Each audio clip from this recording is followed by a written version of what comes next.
बुरे लोगों को छोड़कर अच्छे लोगों की तलाश करने से बेहतर है कि हम बुरे लोगों की बुरी बातों को छोड़कर उनमें अच्छी बातों की तलाश करें। प्रत्येक रात्रि जब हम रात को सोने के लिए जाते हैं तो इस बात की किसी को भी कोई गारंटी नहीं है कि सुबह हम उठेंगे तो हम जिएंगे या मरेंगे। फिर भी हम अपनी घड़ी में अलार्म लगाकर सोते हैं। तो इसे क्या बोलते हैं? इसे उम्मीद बोलते हैं कि कल की उम्मीद कि हम उठेंगे सवेरे और हर काम करेंगे। हालांकि हमें पता किसी को भी नहीं है सुबह हम देखेंगे या नहीं देखेंगे, फिर भी इस भगवान को नमन करके हम सोते हैं और सुबह उठने के बाद भी उसको नमन करते हैं। महाभारत तो हर किसी के जीवन में चल ही रही है। आवश्यकता तो है कृष्ण जैसे किसी साथी की जो स्थिति और परिस्थिति को आपकी को बदल सके।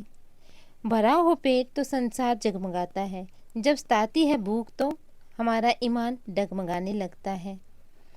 आप सब मिलकर एक क्षण के लिए मृत्यु को गले लगाने हेतु तत्पर रहो, क्योंकि किसी को नहीं पता है कि मृत्यु हमारी कब किस समय घर बैठे आएगी कि बाहर आएगी।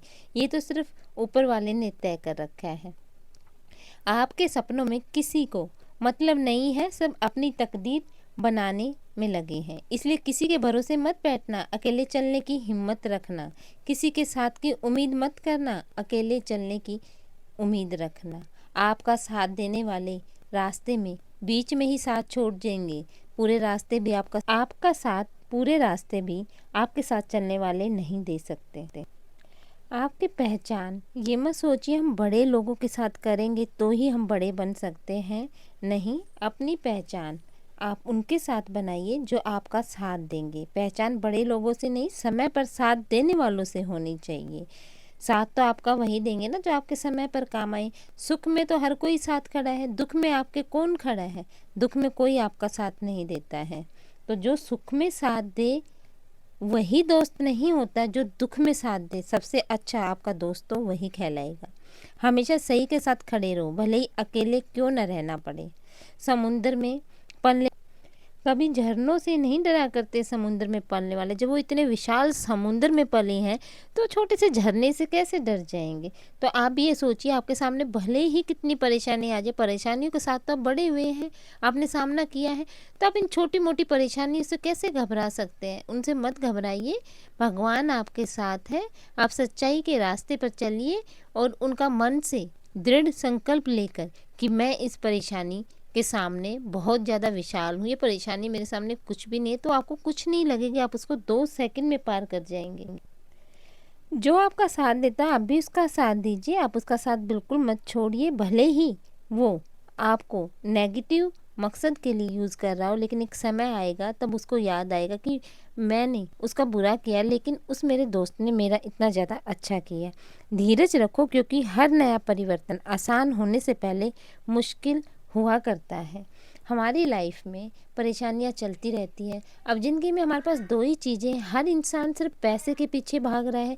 बच्चा है, उसको भी शुरू से लगन है कि पैसा होगा तो ही हम गाड़ी खरीदेंगे। बड़े स्कूल में पढ़ने की लगन है, छोटे स्कूल में जाके खुश नहीं है।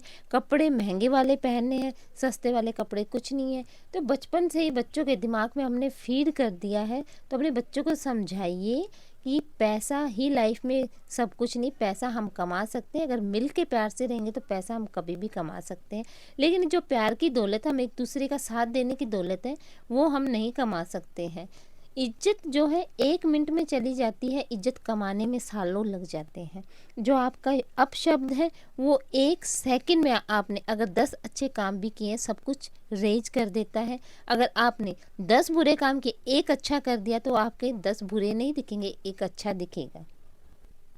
झूठ है, आपका धोखा है, जो आपके बहाने हैं काम करने के, वो कुछ समय के लिए आपको खुशी देंगे, लेकिन इसकी कीमत आपको भविष्य में चुकानी पड़ेगी।